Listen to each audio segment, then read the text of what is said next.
I was an investor in the first company that created AR glasses. They became Snapchat spectacles. I was an investor in Coinbase, which is the preeminent gateway for cryptocurrency. Investor in Amplitude, which was the mobile first analytics platform. In this episode of Emerging Founders with Manav, we're going to be talking to Adam Draper, founder and managing director of Boost VC. They're the most active deep tech investor on the planet, averaging one deal per week. Adam has been investing for the last 12 years. His average check size is $50K to $500K. And in this episode, he tells stories about how he met Brian Armstrong, how he got invested into companies like Coinbase, and a bunch of other unicorns. Adam also breaks down a lot of his writing, so stick around till the end because there's a lot of nuggets of wisdom in this podcast.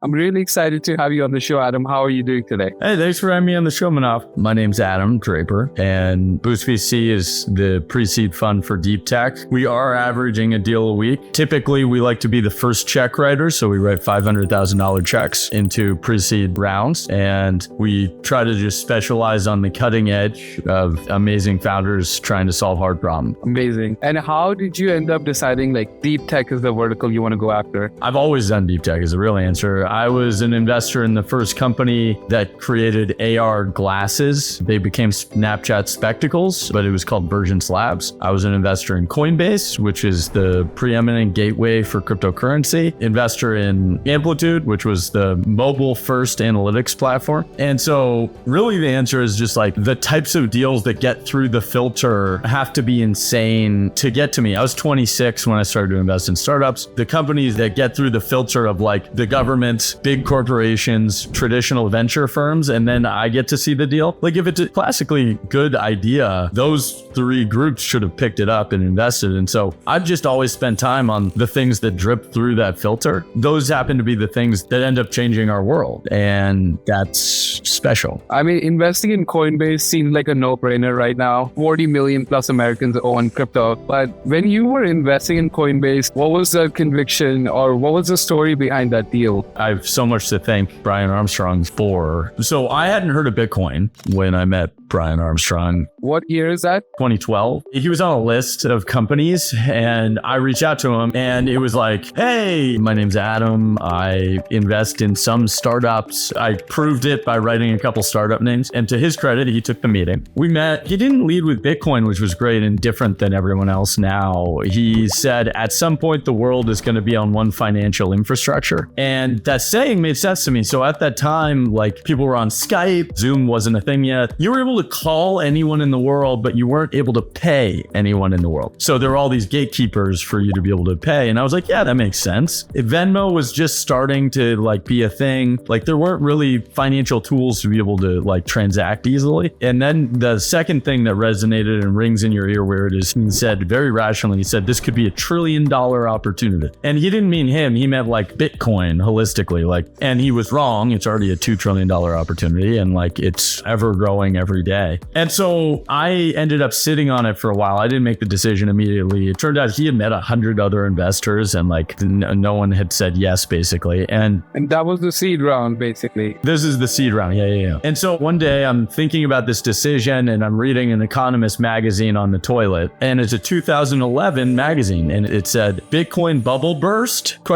And I've read it a ton of times, but I'd never seen this article. And so I'm reading through this article and I'm like, this is saying that the bubble burst and it went down to $2 from $30, but the price is already back at 10. Like someone wants this technology to exist. And so I call him and I'm like, I'm in. And he said, for how much? And I was like, I don't know. And so I ended up investing in Coinbase. And one of the things that he did that a lot of people don't do after you invest is he actually called me and he said, hey, you're in. Thank you so much. I really appreciate it. So I think everyone should call their investors. Like I remember it. Like it's rare enough that I remember his call. During that call was he tried to upsell me on buying Bitcoin also. I had not bought any Bitcoin yet. I was just betting on a guy I thought was really impressive. And I was like, hey, Brian, I just kind of invested in you. I'm not going to put up more money at this moment. It was $10 per Bitcoin. That would have been the best investment I ever made. I want to segue that into like the founders because this show is called Emerging Founders. I want to talk to you about like, if I'm a founder building in deep tech, I'm building a humanoid robot company, like I'm trying to approach investors, like what are you looking for? Like when you talk to people, like what kind of quality qualities are you looking for? What kind of traction do you look for? Like, how do you filter? I find that my favorite founders are the people who are really good at bringing their walls down. They're non-defensive all the time because they're self-confident in what they're able to do and kind of listening for that little bit that might get them an edge. Like they're listening. They believe that knowledge could come from any direction. So what I look for is someone who is willing to take on a monstrous challenge, like just huge challenge. So you need to be able to define what that challenge is, what you are doing, how you are doing it, what you need help with, like all those things. And people can ask specific questions of help or whatever, generally get further. So you're looking for someone who really understands what they're asking for and what they need. What we're trying to identify in a pitch session is the moment the person became inspired to start a company, and if they know the energy source of why they are building the company that they're building. And so you're trying to figure out where that is and why that is. And so we back companies that have, $1 million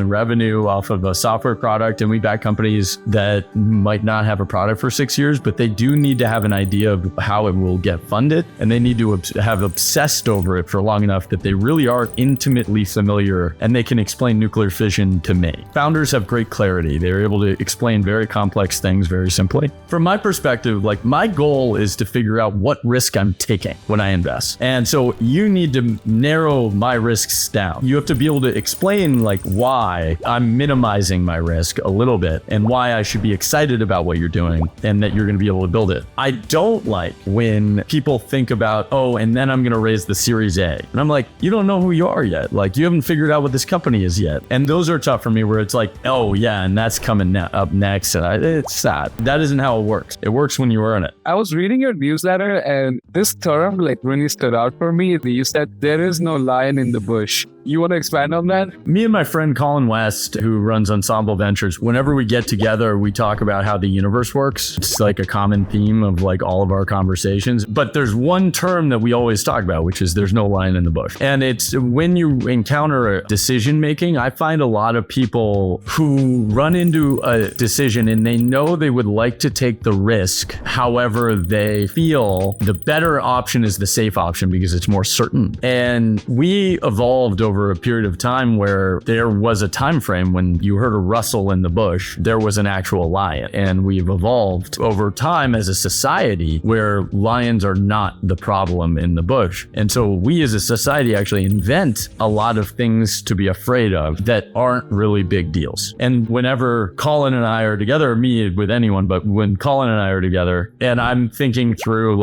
doing or not doing something, we both have this mantra of saying there's no lion in the bush. It enables you to make the high risk decision easier. It makes you realize what the actual worst thing that could happen is. One thing I want to be clear on is Adam actually wrote an article on this and he mentioned the journey took them 8 to 9 years to get to a point they are at right now or few years ago. But I want you to talk about first 7-8 years of grinding, the shit storm that's the life is in the beginning of starting a venture. So the article you're referring to, I wrote called Nothing, Nothing, Nothing, Something. And really when we started Boost VC, we had $0 under management. We had $500,000 under management that we had raised for a crowdfunding website. And we had to actually convert the crowdfunding website to a fund in sort of the 6-week time frame that we came up with the idea to start investing in startups. So that was the first 100 days. We had a program. We had invested in 7 companies and we ran a demo day. So we ran an event where we invited all these investors. One of the greatest things any startup can do, if I could encourage one thing, is launch as often as you can and as fast as possible. That's been incredibly valuable to Boost. Boost launches 4 times a year. We have a program and demo days and we do them both twice a year. And it just makes you better. It makes you think, how do I make this a little better? How do I tweak this? I don't think people press the button enough. They all try to say stealth,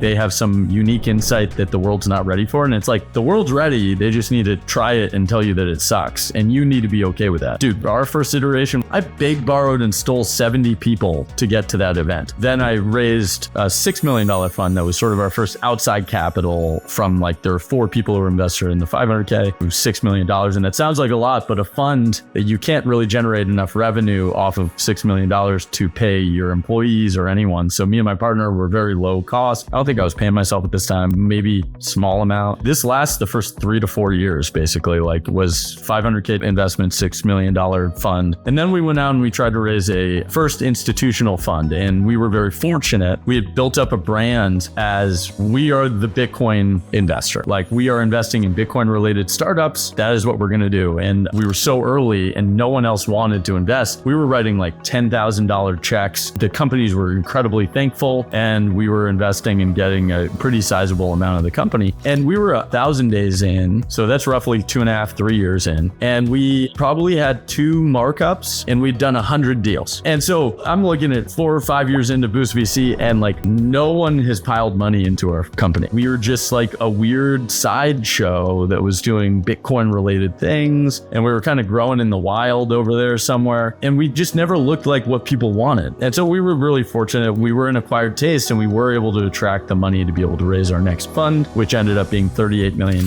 which was a big deal. But the reason we were able to do it was institutions and individuals and family offices were curious about Bitcoin. And so we had built this brand in Bitcoin. And at this moment when everyone's starting to get curious about it, we were there to fundraise this fund. And then about 8 years in, 2021, 2022 comes along and Bitcoin goes gangbusters. Coinbase is the darling that goes public. All these things just start to hit. But there was an 8-year period where basically no one fundamentally was interested in what we were doing. And we just had this internal conviction that we were still investing in good people. And that's why we continue to do what we do. We just want to invest in great people, bring them together, give them a shot, and see if what they can do, and allow them to make great judgment going forward. We're now at Fund 4, and if I managed your money before 2019, I've returned you at least 2x your money. So if you gave me $1, I've at least returned $2. And in some cases, in January, it'll be somewhere near 4. This one small thing that I saw on your website, the phrase is "be the cockroach." I want you to explain what do you mean. When we were going through the journey of investing in these startups and no one really investing in our startups after we had invested, but we were like dedicated to this Bitcoin space. The first deal we ever backed was not Bitcoin. It was an on-demand food delivery startup, and it was called Favor. 2 founders, fantastic, Zach and Ben. And they almost ran out of money like 7 times, but they kept growing volume. Like, they kept doing more deliveries and they kept figuring it out. And I realized that this was the type of founder I wanted, where it was no complaints and no matter what, they were going to survive. And they were never complaining that they were running out of money. They just were running out of money. And then we started to refer to them as cockroaches. And we were just like, oh, they'll be fine. They're cockroaches. And the great thing about cockroaches is very hard to kill. If they are in a competitive space, no one wants them in their space, and they can survive for 40 minutes underwater, and they're good at a collaborative problem solving. And so we just realized that there was this animal that most people felt was very, very gross and negative and bad, that was like our wild animal that we wanted to be investing. We want to invest in these cockroaches that become something else. Like, they become,